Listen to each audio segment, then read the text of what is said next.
Awesome. So we're going to continue our destiny journey today, but we're going to look at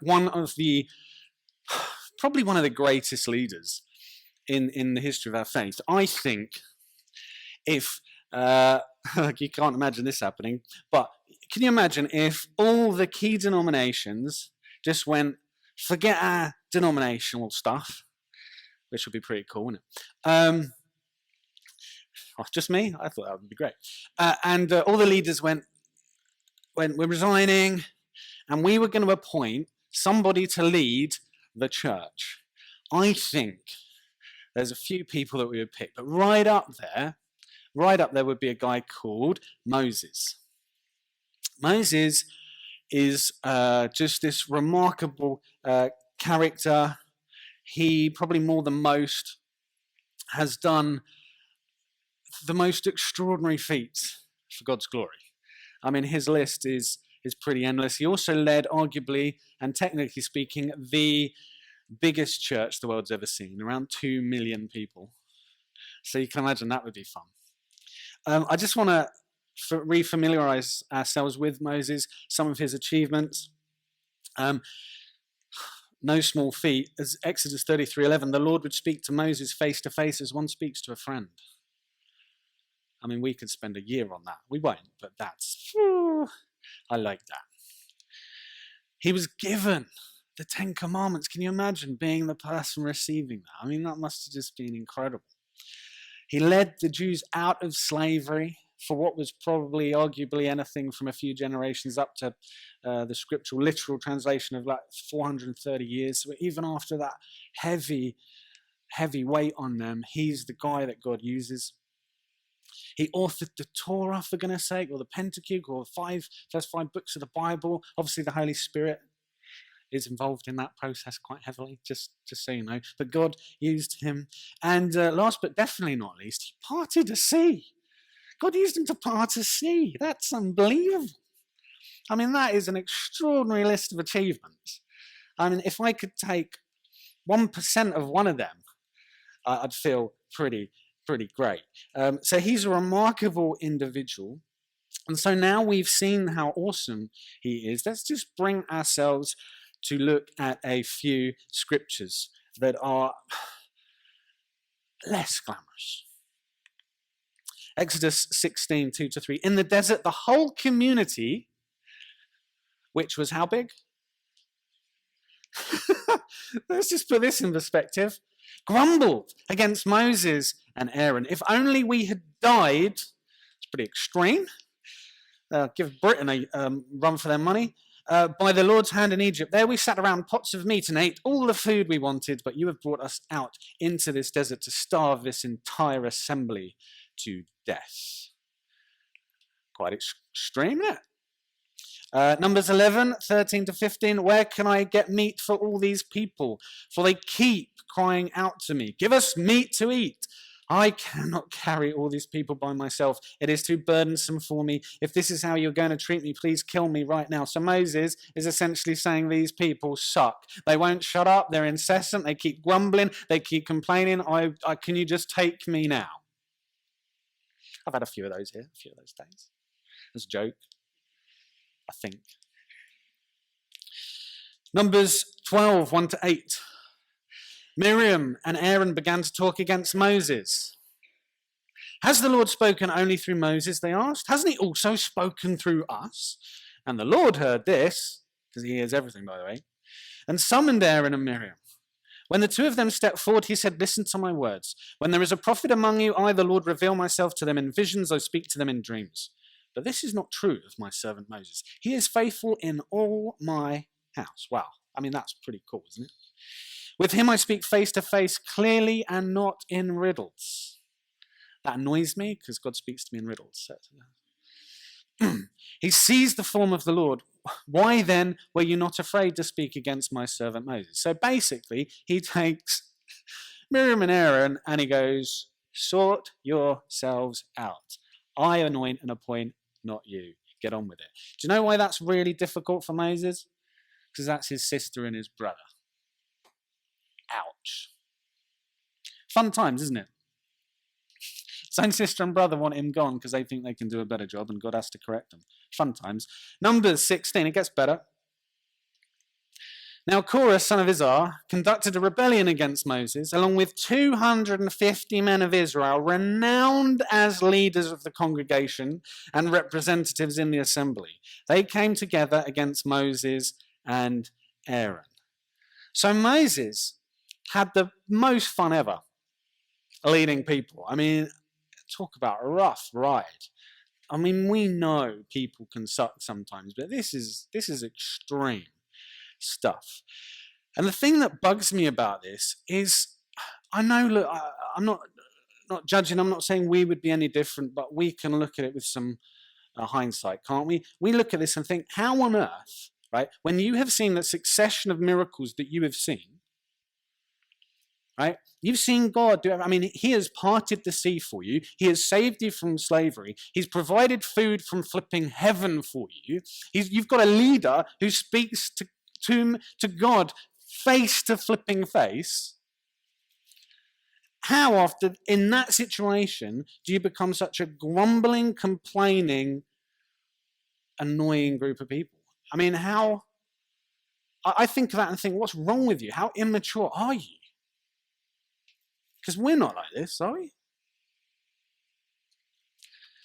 How is that not enough for them? Yeah, and this is where we're going to find some interesting stuff. After all this grumbling and complaining, all of a sudden, something changes and it all stops. The grumbling, the complaining, the leadership coups, everything just stops. Now, this is helpful from a biblical point of view. This is helpful from a church point of view. Heck, this is helpful because we're in the UK and it's one of the most cynical, best at criticism on the planet, right? Most sarcastic. So I think this is just going to be helpful anyway, but particularly for when we're going to look at our destiny. Because it didn't just stop. The grumbling, everything. It completely turned the other way. Suddenly they're positive. Suddenly they're invested. Suddenly the whole attitude changes. They're moving forward together. It's really quite exciting. So I want to ask, how does that happen? Why does that happen? How is such a fundamental change take place? Well, it's not because all of a sudden they decided to be nice people, but it's because God implemented a completely different strategy. He just flipped things around a little bit. And that's going to be the key for what we're going to look at this morning. You see, to this point, God's done everything for them. To this point, the leadership have sweated and cried and bled for the people. Right? God and Moses and his team have fought and struggled on. They couldn't have done any more. Now, we've all been here to a degree. We've all helped somebody more than they've wanted to help themselves.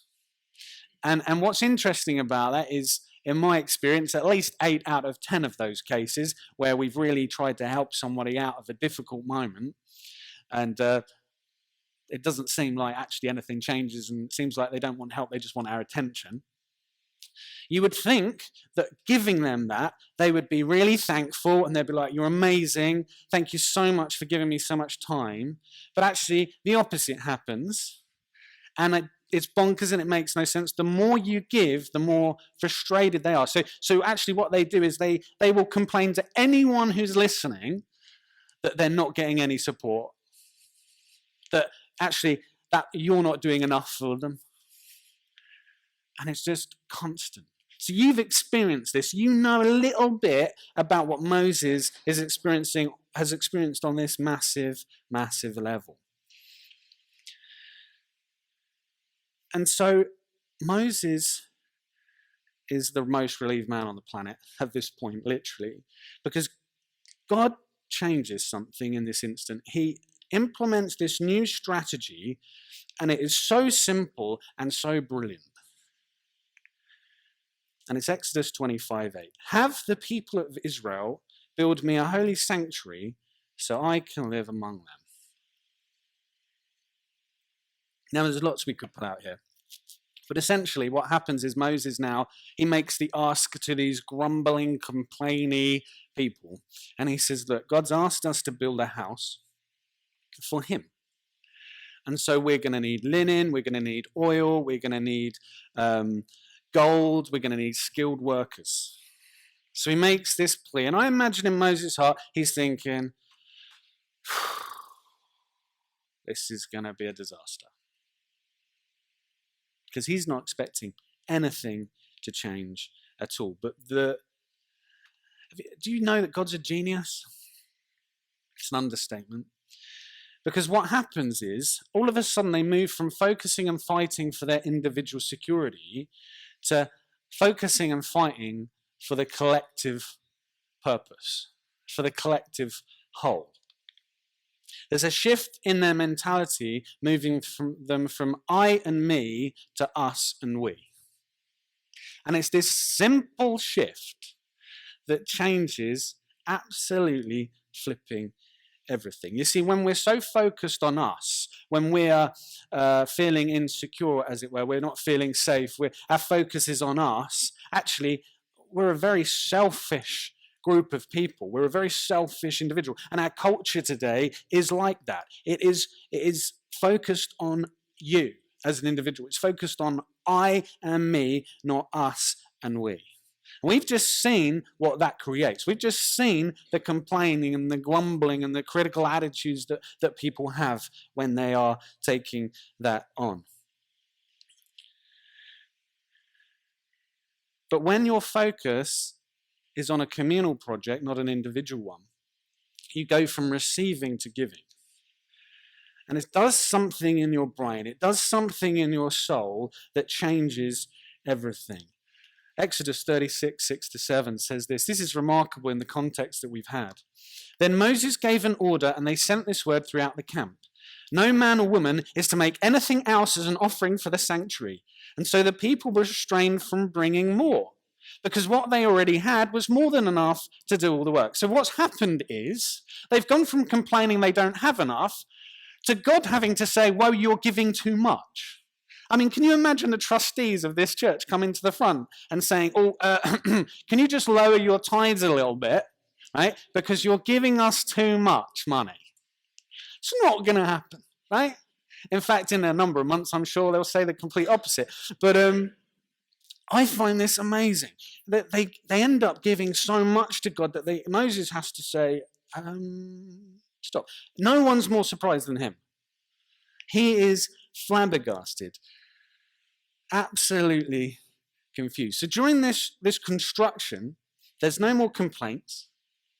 There's no more leadership coups. There's no more anything negative in this story. And that's because previously, because God did everything, and because Moses and his leadership team were trying to literally killing themselves to give them everything that they had, the Jews are like dependent kids. There's no development, there's no growth, there's no involvement. So like we read in Proverbs 29:18, where there is no vision, the people perish, right? So it's this idea that actually if there's no vision for the life other than trying to survive, then you're going to become complaining, negative, criticism all the time. Yet actually, if you start thinking about a project that involves other people and is bigger than you individually, what happens is your mentality begins to shift. You don't just start surviving, you start thriving, because all of a sudden you're out of that mentality of you. And when you move from you, or I and me, to us and we, something shifts. I've seen it time and time again in pastoral counseling, that when someone is so focused on their own difficulties, and they may be absolutely legit, one of the best ways out of that dark place is serving someone else, helping somebody else. I mean, even if it's just a respite for that day and that time and those hours when you're doing it, something shifts. And this, my family, is what I want to give you as the first practical key to what your destiny is. It involves this: destiny in community. Because the clever thing about what God does here is he knows that this new strategy is going to move them from individual selfishness to communal selflessness. All of a sudden, they move from passive complainers to participative creators. All of a sudden, they're now taking ownership of something collectively. All of a sudden, there's responsibility that's required. All of a sudden, there's dignity. All of a sudden, there's purpose being instated to them because they're actually involved in the process. There's something bigger than just them to focus on now. Whereas before, they're in the desert. Oh, what don't we have? Oh, it's a bit, oh, we used to eat meat and now we're not eating meat. You've got the veggies there going, woo, loving this manna. I just found out we only have one vegetarian in this church. Just joking. And it's brilliant. It's a brilliant strategy. And at that point, and you could argue at various points, but in particular this one, the Jewish community go from individuals to communal. And so actually what we look at throughout the Old Testament and in the New Testament is they have an understanding that there is, within reason, no such thing as individual sin because you're intertwined, you're interconnected. So you sin, it affects everybody else. You're blessed, it affects everybody else because you're a collective, you're not an individual. You are God's people. And I think today in our world, we really struggle with this because we're so focused and obsessed, and you can get book upon book upon book that tells you what is your destiny. Firstly, it's not your destiny, it's God's destiny for your life. You're lucky to be in the room. Secondly, it's still not your destiny, it's our destiny. Okay? If you're focused on your ministry and your destiny, your world is going to be very, very small. But if your world opens up to think, actually, what am I to play a part in this collective communal work, you will achieve and see way more than you will on your own. And it's tempting. I get it. I understand. Every single person in this room has been let down by other people. In a way, from the age of about 10 upwards, I kind of had to fight to create a life for myself. Okay, and what that means is you become very skeptical of people. You kind of put these walls up, and we've looked at that mean actually I don't want to have to rely on other people because they let me down, right? And so what it does is it makes you an individual. It helps you focus on actually me, and I can do this on my own. Like me and God, we're tight. We can do anything. I don't need anybody else. Right? And so your destiny is focused, and let me open up and be honest here. I became a Christian, I got saved, I came to know Jesus' love for me, and at 18 years old, and I had some supernatural things happen, and I didn't know what was going on.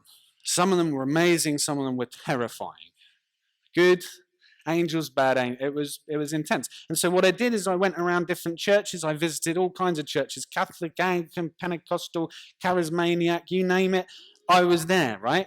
Catholic, anything. And I was just desperate for someone to be able to tell me what is going on. What is going on? And every time, within reason, like 75% of the time, and you're talking, I went to a morning service, an evening service, every Sunday. And this was a period about 7, 8, maybe up to a year.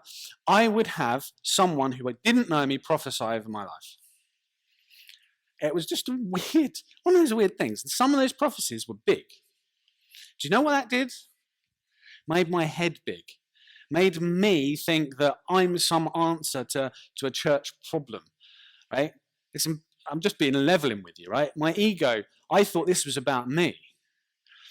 And so say that's a year period. For the next 3 years, God had to work really, really hard to say, yes, I meant those words, but doesn't mean you're the one that's going to do it. It just means you're part of my purpose for this. You're going to help other people achieve their dreams and the dreams that I've given them. And so I began to move from being this egotistical idiot, thinking, oh, well, I've had this prophecy over my life and can't wait to see it, to going, oh, flip. I understand what that means now, that I've got to die to myself. I've got to die to individualism, and I've got to move to some kind of understanding of family and body and what that means. And that, even if I don't get to see it myself, my job is to help others see it. And it was hard because all of a sudden I'm like, oh, hang on, that means I've got to rely on people to to grow themselves in a way, and to listen, and to want to grow, and to want what God wants, to want what I want, that I've got to partner with other people when they let me down all the time. And by the way, they still do occasionally. It was hard. In some ways it still is, a little bit. Your trust level's going right down here. I see you nodding. You know what I'm on about. It's difficult. But on the flip side, there's also a beauty to it, because if you move from individual to communal thinking, actually, you start holding this vision together collectively. You start actually, in a healthy way, sometimes not, because people are people, right? But you start holding each other accountable. It's like, hey, we don't behave like that here. We don't gossip. I don't gossip. It doesn't help the collective. Stop, man. It may make you look good right now, but think of everybody else.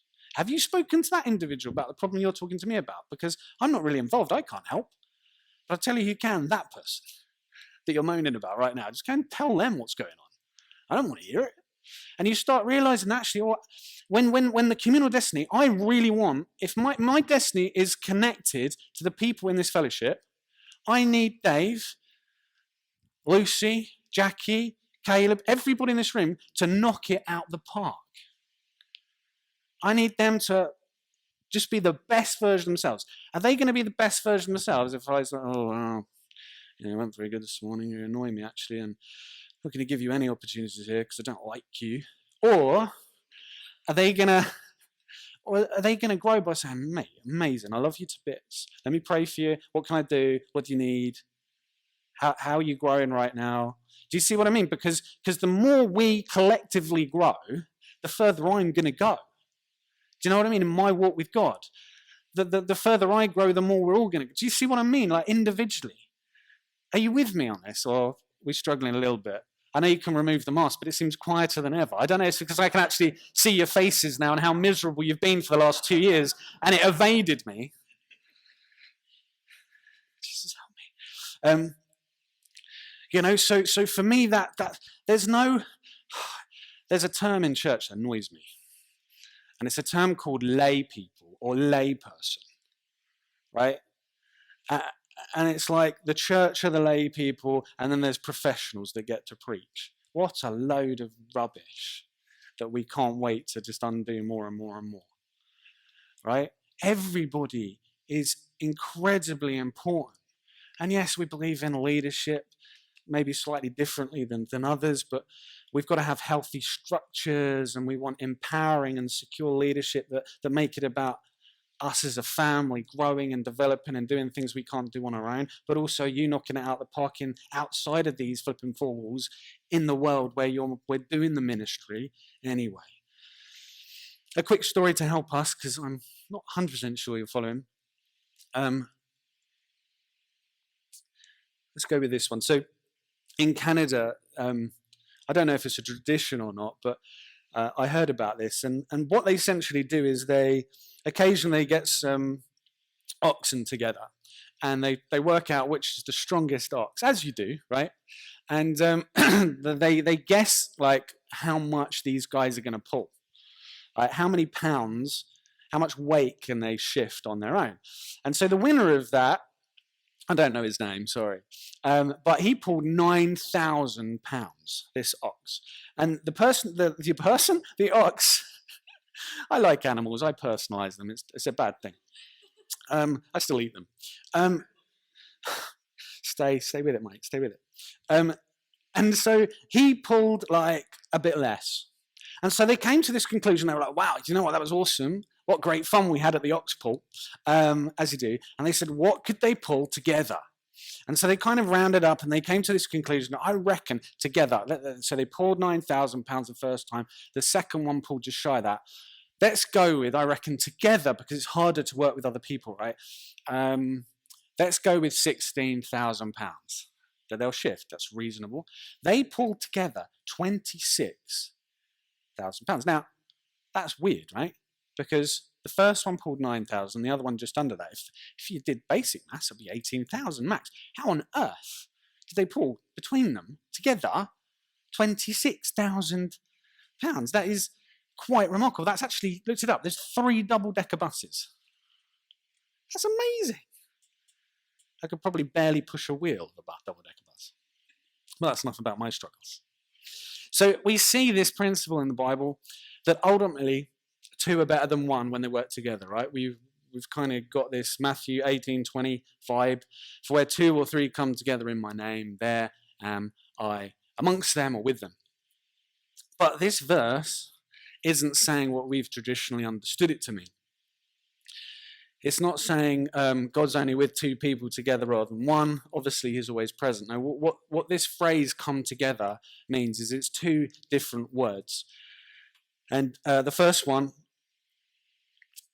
is sin, not the way that you're thinking. Okay, in the original Greek, it's sin, and it means the same. So this is going to change things a little bit. The second part of this word, come together, is ergo, which means work. So essentially what Matthew 18:20 is saying is for where two or three do the same work together in my name, there I am with them. Now this is interesting because I can't remember where it is, it's probably John, isn't it? But Jesus says, I and the Father are one. Right? And traditionally we think that what he's saying is that he's talking about the Trinity, that the Father and the Son are the same. Actually, not that that's not true, it is, but what he's actually saying in the original language there is something quite profound. He's saying, my purpose with the Father is the same. Like we're one in what we're doing. We are doing the same work. So it's effectively what we're being told is actually, normally when we come together, 1 + 1 = 2, right? But what he's saying here is actually when 1 + 1 are working together with the same work, he'll come and he'll add the extra ingredient. So we're not pulling 9,000 each or 18,000 together, but somehow, some way, we're going to pull £26,000 together.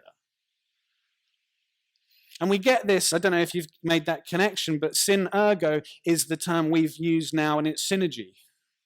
That's the word we use for it now. And in the dictionary it says this: synergy is the interaction of elements when combined, which produce a total effect that is greater than the sum of the individual elements. So ultimately, we go further when we think communally than when we think individually. And our destiny, if we're going to fulfill it, means we need to move from individual thinking to communal thinking.